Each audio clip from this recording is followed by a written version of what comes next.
Hello students, welcome back to my channel. आज की video में हम देखेंगे कि गुडविल कैलकुलेशन के वैल्यूएशन के मेथड्स क्या हैं। इसके 3 मेथड्स हैं: average profit method, super profit method, capitalisation method. तो हम बात करेंगे एवरेज प्रॉफिट मेथड की। वैसे तो गुडविल एक इंटेंजिबल एसेट है, इसकी वैल्यू असेस करना इट्स टू डिफ़िकल्ट, बट फिर भी कुछ जैसे अगर कोई म्यूचुअल एग्रीमेंट होता है, क्योंकि गुडविल परचेज़ या की जाएगी तभी उसकी हम वैल्यूएशन कर सकते हैं at the time of purchase. तो गुडविल अगर जो एग्रीमेंट हुआ है सेलर और बायर के बीच में, उसमें एक हम गुडविल की वैल्यूएशन के टाइम पर हम डिसाइड करते हैं कि वो किस तरह से कौन सा मेथड यूज़ करने जा रहे हैं। तो जैसे पहला मेथड हमारा है एवरेज प्रॉफिट मेथड। ये बहुत सिंपल मेथड है। इस मेथड में एवरेज प्रॉफिट चाहिए और नंबर ऑफ़ ईयर्स परचेज। इसका फॉर्मूला है value of goodwill is equal to average profit multiply number of years of purchase.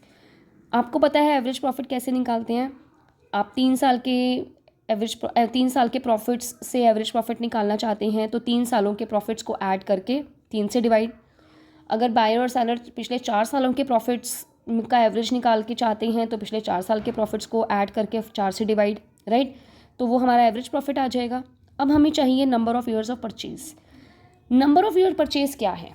Number of year purchase है जब एक फर्म एक्सपेक्ट करती है कि जैसे अब नई पार्टनरशिप बन रही है, नई फर्म रिकॉन्स्टिट्यूशन हो रहा है, तो उसको कितने टाइम में वो same kind of profits earn कर सकती है। जितने प्रॉफिट्स ये वाली फर्म खरीदने से पहले जो फर्म अर्न कर रही थी, उसके सेम अमाउंट ऑफ कितने साल में वो एक्सपेक्ट कर सकती है। 2 साल, 3 साल, 4 साल। तो ये बायर और सेलर आपस में एक डिस्कशन होता है, एक म्यूचुअल एग्रीमेंट होता है उसमें कि हाँ जी, हमारी आपकी फर्म अब अगले आने वाले 3 साल में, 2 साल में इतने सेम प्रॉफिट्स अर्न कर सकती हैं, राइट। तो ये नंबर ऑफ़ ईयर्स परचेज उसी तरह से निकाला जाता है। अब एवरेज प्रॉफिट क्या है? Average profits why average profits? तो एवरेज प्रॉफिट्स होते हैं, अब एक फर्म है, वो पिछले सालों से कितने प्रॉफिट्स अर्न कर रही है उसका एवरेज निकाल के हम उससे उसकी एक एवरेज परफॉर्मेंस के बेसिस पर हम फ्यूचर प्रॉफिट्स को एक्सपेक्ट कर सकते हैं कि फ्यूचर प्रॉफिट का एक हम एस्टिमेट लगा सकते हैं, राइट। तो इसलिए एवरेज प्रॉफिट की ज़रूरत पड़ती है।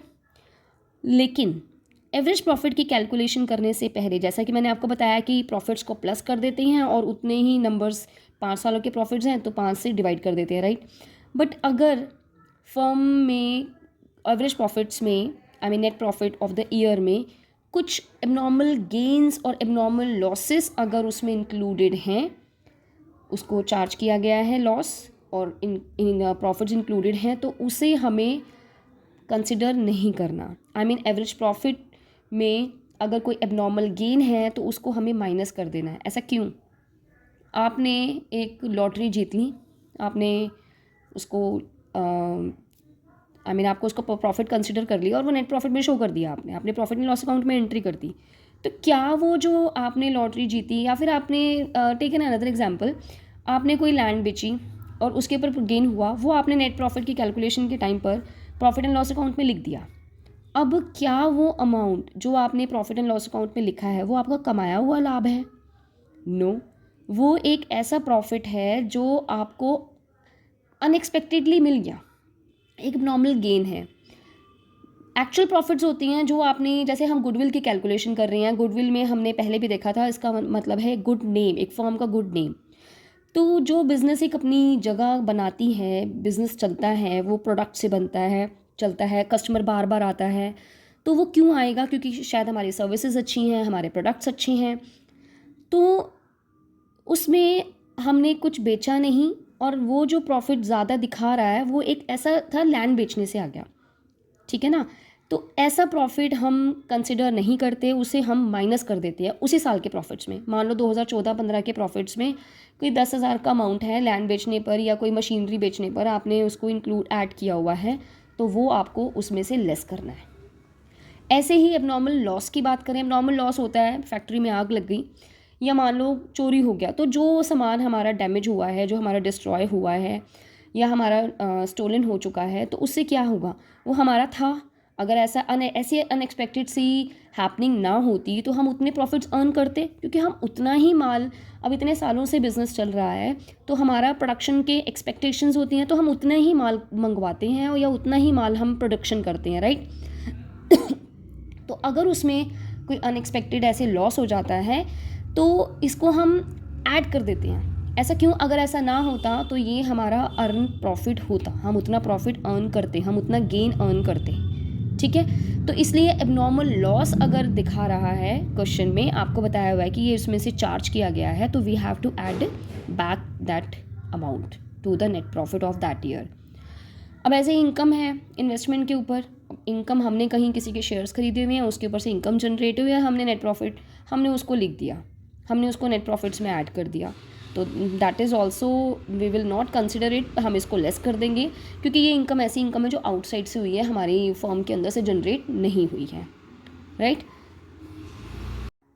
तो एबनॉर्मल इनकम आपने डिडक्ट कर देनी है उसी साल के नेट प्रॉफिट में से, एबनॉर्मल लॉस को आपने ऐड बैक कर देना है, और अगर इनकम है इन्वेस्टमेंट के ऊपर तो वो भी आपने डिडक्ट कर देनी है उसी साल के प्रॉफिट में से, जैसा कि हमने अभी बात की है कि वो आउटसाइड ऑफ द बिजनेस है, वो बिजनेस ने जनरेट नहीं किया है। इलस्ट्रेशन है यहाँ पर, इसके नीचे ही गिवन है 5 साल के प्रॉफिट्स गिवन है आपको, और 3 years purchase of average. 3 years purchase यानी कि हमने फॉर्मूले के अकॉर्डिंग एवरेज प्रॉफिट्स को मल्टीप्लाई करना होता है नंबर ऑफ ईयर्स परचेज से, तो ये वो 3 ईयर परचेज गिवन है, 5 साल के एवरेज प्रॉफिट्स गिवन है। ये ब्रैकेट में जो है दैट इज़ लॉस, लॉस हमने माइनस करेंगे। एडिशनल इन्फॉर्मेशन में गिवन है कि जनवरी 2016 में, यानी कि जनवरी 2016 में, तो वो हमारे जो प्रॉफिट हुए ये वाला जो 2015-2016 वाला जो ये लॉस है यहाँ पर, तो इसमें 3 लाख रुपए का माल जल गया था और 70,000 रुपये का इंश्योरेंस कंपनी से क्लेम मिला। तो एक्चुअल में लॉस कितना हुआ? 3 लाख में से 70,000 माइनस करने के बाद 2,30,000 का, तो 2,30,000 आपने 60,000 में वापस ऐड कर देना है। अब ये जनवरी 2016 है, तो यानी कि ये 2015-2016 वाले फाइनेंशियल ईयर में होगा, तो इसलिए हम उसमें वापस ऐड कर देंगे। 60,000 हमारा माइनस में है, इसमें 2,30,000 माइनस ऐड कर देंगे। अब नॉर्मल लॉस है ये, 1,70,000 आ जाएगा। During the year 31 March firm को रिसीव हुआ एक अनएक्सपेक्टेड टैक्स रिफंड, एक अनएक्सपेक्टेड ऐसा मतलब टैक्स रिटर्न था जो एक्सपेक्टेड नहीं था, ऐसा रिफंड मिल गया 31 मार्च 2018 यानी कि इस वाले फाइनेंशियल ईयर में। इसके अंदर 2.5 लाख रुपए के अंदर ये 80,000 रुपये इंक्लूडेड है, जो हमारा एबनॉर्मल प्रॉफिट है, हमने इसको नहीं लेना है, तो 2.5 लाख में से 80,000 आप माइनस कर देंगे, तो 2013-14 के 4 lakh, 5 lakh, 1,70,000 abnormal loss add करने के बाद 2015-16 के, 2016-17 का और 2018 का एबनॉर्मल गेन माइनस करने के बाद, यानी कि 1,70,000 सही प्रॉफिट्स हुए। 13,90,000 ये 5 साल के प्रॉफिट्स ऐड हैं, डिवाइड करेंगे 5 से तो 2,78,000 ये हमारा आ जाएगा एवरेज प्रॉफिट। तो गुडविल की कैलकुलेशन के लिए क्या करेंगे? एवरेज प्रॉफिट में नंबर ऑफ ईयर्स परचेज, जो हमें ये 3 years number of purchase given है, इसमें ये मल्टीप्लाई कर देंगे, तो हमारे पास ये हमारी फर्म की गुडविल आ जाएगी, राइट। हम फर्म की गुडविल क्यों कैलकुलेट कर रहे हैं, इसका भी एक रीज़न है। हम फर्म की गुडविल इसलिए कैलकुलेट कर रहे हैं क्योंकि प्रॉफिट शेयरिंग रेशियो चेंज हो रहा है, तो कोई पार्टनर सेक्रीफाइस कर रहा है, कोई पार्टनर गेन कर रहा है, तो जो गेनिंग पार्टनर है वो अब आगे आने वाले सालों में प्रॉफिट हर साल मतलब बढ़ा हुआ प्रॉफिट लेगा, पहले से ज़्यादा लेगा, और वो जो सेक्रीफाइस कर रहा है उसी का ही सेक्रीफाइसिंग पार्ट वो ले रहा है, तो उस केस में गेनिंग पार्टनर कंपनसेट करता है सेक्रीफाइसिंग पार्टनर को। तो जब गेनिंग पार्टनर कंपनसेट करता है सेक्रीफाइसिंग पार्टनर को, तो कंपनसेट कैसे करता है? गुडविल में से शेयर देके, जितना पार्ट वो सेक्रीफाइस करता है उतना शेयर देकर। लेकिन इस तरह से तो हमने कैलकुलेट किया है फर्म की, पूरे फर्म की गुडविल, इसमें से हम फिर देते हैं, मतलब goodwill gaining partner sacrificing partner को पार्ट देता है, राइट। इस तरह के ये हम डिस्कस करेंगे, इसके आगे जर्नल एंट्रीज़ हैं, अकाउंट्स में कैसे इसको पोस्ट करना है, ये सारी चीज़ें हैं, but first we are learning to calculate goodwill.